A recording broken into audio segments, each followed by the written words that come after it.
Each day, I speak another part of my story. I am Darrell Standing, and if you've come this far with me, perhaps you'll stay a while longer.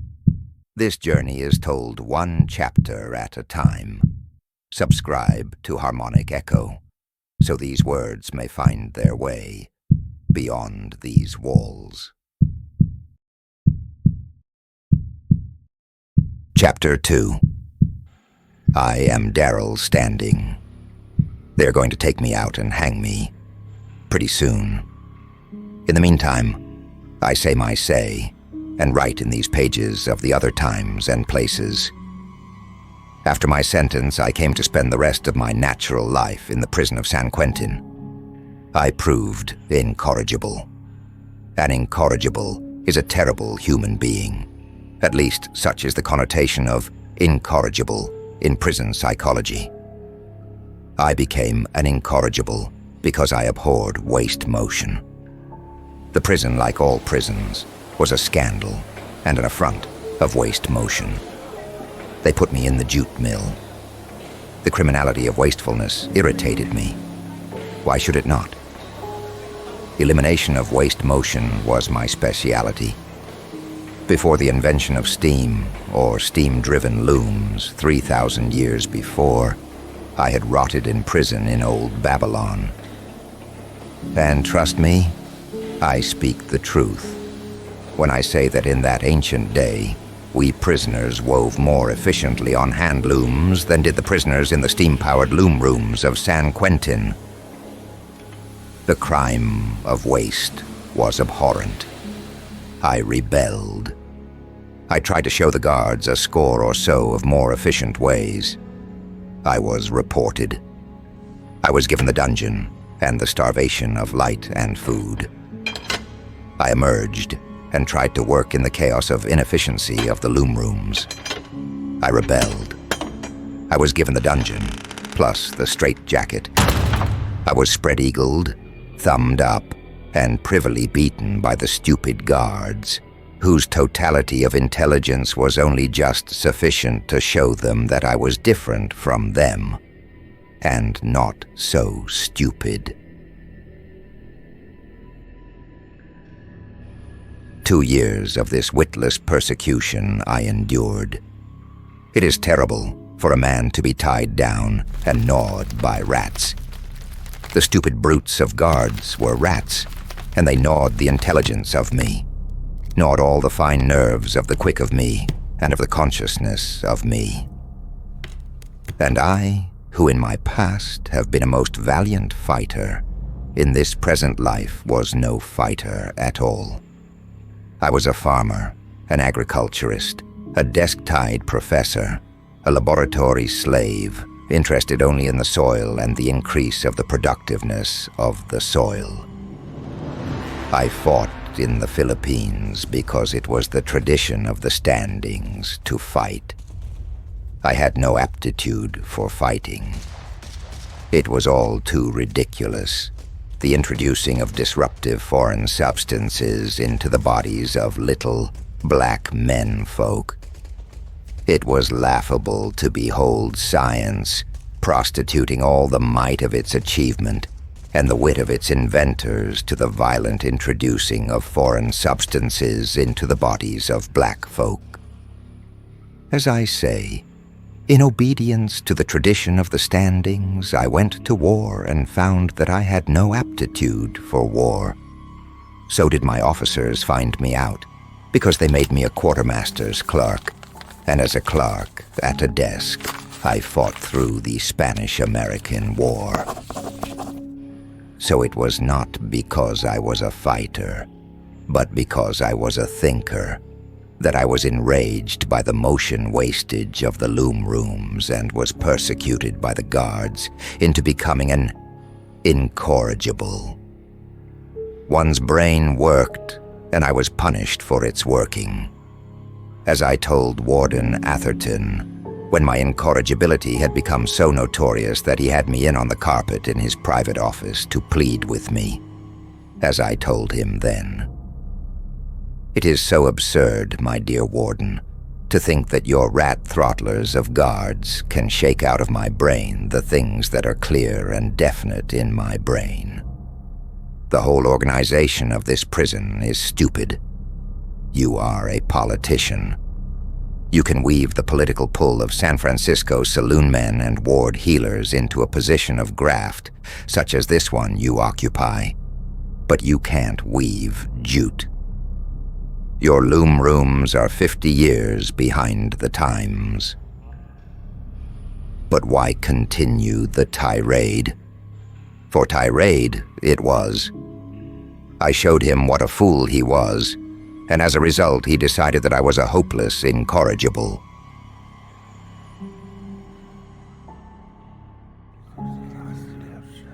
Give a dog a bad name. You know the saw. Very well. Warden Atherton gave the final sanction to the badness of my name.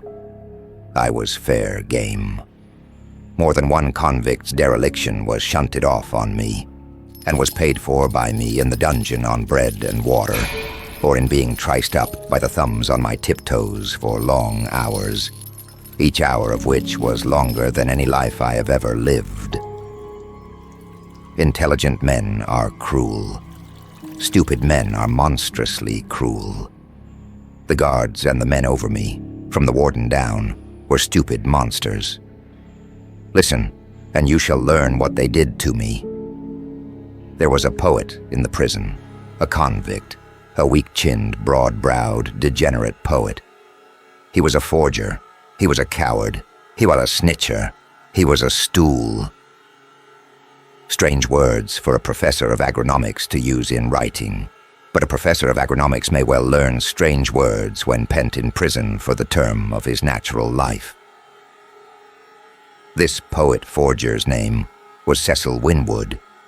He had had prior convictions, and yet because he was a sniveling cur of a yellow dog, his last sentence had been only for 7 years. Good credits would materially reduce this time. My time was life.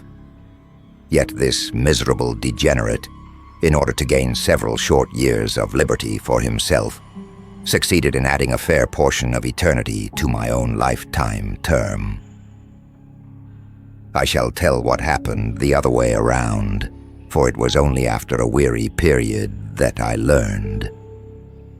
This Cecil Winwood, in order to curry favor with the captain of the yard, and thence the warden, the prison directors, the Board of Pardons, and the Governor of California, framed up a prison break.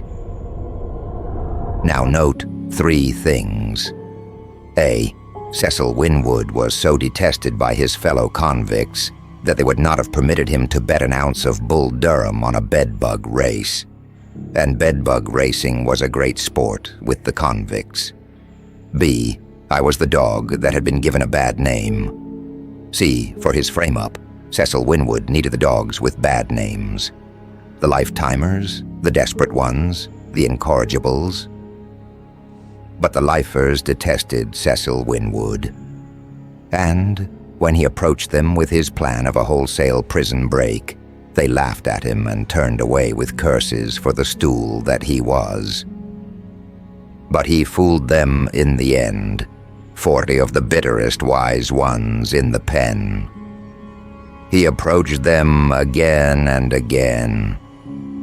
He told of his power in the prison by virtue of his being trustee in the warden's office, and because of the fact that he had the run of the dispensary. "Show me," said Long Bill Hodge, a mountaineer doing life for train robbery, and whose whole soul for years had been bent on escaping in order to kill the companion in robbery who had turned state's evidence on him. Cecil Winwood accepted the test. He claimed that he could dope the guards the night of the break. "Talk is cheap," said Long Bill Hodge. "What we want is the goods. Dope one of the guards tonight. There's Barnum. He's no good. He beat up that crazy chink yesterday in Bughouse Alley. When he was off duty, too. He's on the night watch. Dope him tonight and make him lose his job. Show me, and will talk business with you. All this Long Bill told me in the dungeons afterward. Cecil Winwood demurred against the immediacy of the demonstration. He claimed that he must have time in which to steal the dope from the dispensary. They gave him the time, and a week later he announced that he was ready. 40 hard-bitten lifers waited for the guard Barnum to go to sleep on his shift. And Barnum did. He was found asleep, and he was discharged for sleeping on duty. Of course, that convinced the lifers. But there was the captain of the yard to convince. To him, daily, Cecil Winwood was reporting the progress of the break, all fancied and fabricated in his own imagination. The captain of the yard demanded to be shown. Winwood showed him, and the full details of the showing I did not learn until a year afterward. So slowly do the secrets of prison intrigue leak out. Winwood said that the 40 men in break, in whose confidence he was, had already such power in the prison that they were about to begin smuggling in automatic pistols by means of the guards they had bought up. "Show me," the captain of the yard must have demanded. And the forger poet showed him. In the bakery, night work was a regular thing. One of the convicts, a baker, was on the first night shift. He was a stool of the captain of the yard, and Winwood knew it. "Tonight," he told the captain, "Summerface will bring in a dozen 44 automatics. On his next time off, he'll bring in the ammunition. But tonight, he'll turn the automatics over to me in the bakery. You've got a good stool there. He'll make you his report tomorrow." Now Summerface was a strapping figure of a bucolic guard who hailed from Humboldt County. He was a simple-minded, good-natured dolt, and not above earning an honest dollar by smuggling in tobacco for the convicts. On that night, returning from a trip to San Francisco, he brought in with him 15 pounds of prime cigarette tobacco. He had done this before, and delivered the stuff to Cecil Winwood. So, on that particular night, he, all unwitting, turned the stuff over to Winwood in the bakery. It was a big, solid, paper-wrapped bundle of innocent tobacco. The stool baker, from concealment, saw the package delivered to Winwood and so reported to the captain of the yard next morning. But in the meantime, the poet forger's too lively imagination ran away with him. He was guilty of a slip that gave me 5 years of solitary confinement, and that placed me in this condemned cell in which I now write. And all the time, I knew nothing about it. I did not even know of the break he had inveigled the 40 lifers into planning. I knew nothing, absolutely nothing. And the rest knew little. The lifers did not know he was giving them the cross. The captain of the yard did not know that the cross was being worked on him. Summerface was the most innocent of all. At the worst, his conscience could have accused him only of smuggling in some harmless tobacco. And now to the stupid, silly, melodramatic slip of Cecil Winwood. Next morning, when he encountered the captain of the yard, he was triumphant. His imagination took the bit in its teeth. "Well, the stuff came in all right, as you said," the captain of the yard remarked. "And enough of it to blow half the prison sky high," Winwood corroborated. "Enough of what?" the captain demanded. "Dynamite and detonators," the fool rattled on. 35 pounds of it. Your stool saw Summerface pass it over to me." And right there, the captain of the yard must have nearly died. I can actually sympathize with him. 35 pounds of dynamite loose in the prison. They say that Captain Jamie, that was his nickname, sat down and held his head in his hands. "Where is it now?" he cried. "I want it, now. Take me to it, at once." And right there, Cecil Winwood saw his mistake. "I planted it," he lied, for he was compelled to lie because, being merely tobacco in small packages, it was long since distributed among the convicts along the customary channels. "Very well," said Captain Jamie, getting himself in hand. "Lead me to it, at once." But there was no plant of high explosives to lead him to. The thing did not exist, had never existed save in the imagination of the wretched Winwood. In a large prison like San Quentin, there are always hiding places for things. And as Cecil Winwood led Captain Jamie, he must have done some rapid thinking.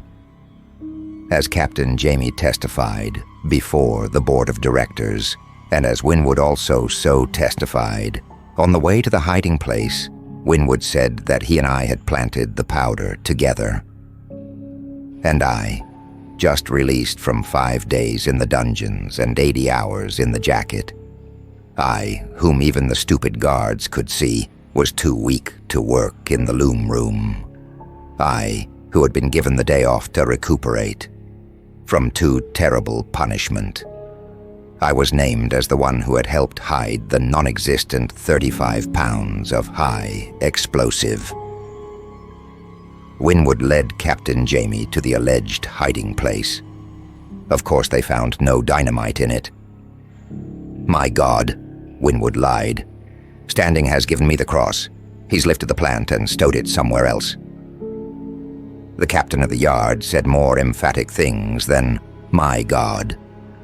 Also, on the spur of the moment, but cold-bloodedly, he took Winwood into his own private office, locked the doors, and beat him up frightfully, all of which came out before the board of directors.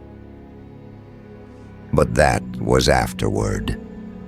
In the meantime, even while he took his beating, Winwood swore by the truth of what he had told. What was Captain Jamie to do?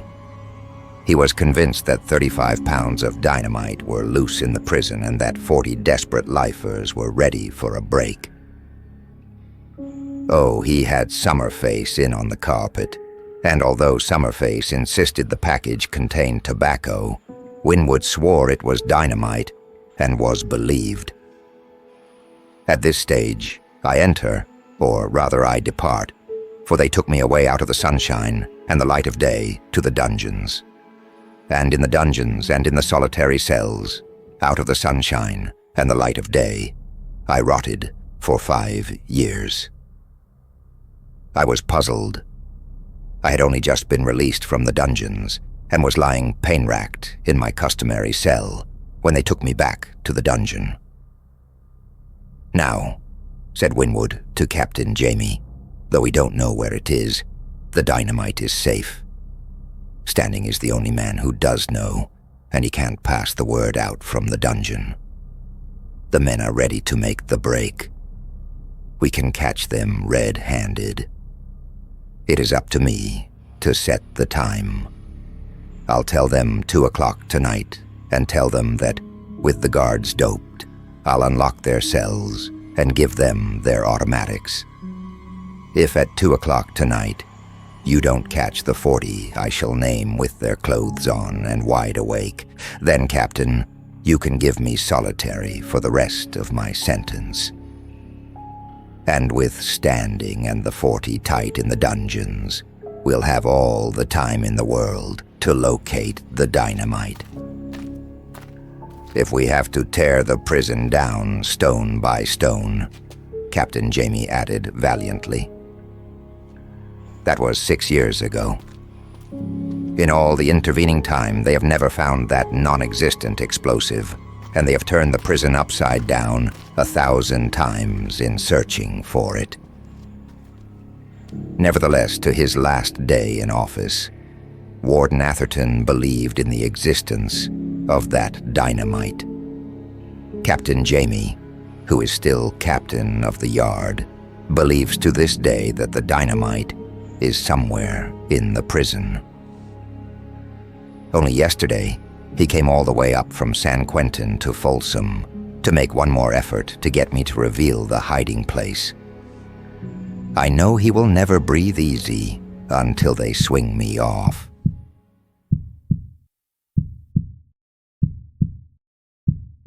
You've heard my voice echo from the darkness, and if it stays with you, then I'm not alone. There's more to come. Until then, I remain Darrell Standing.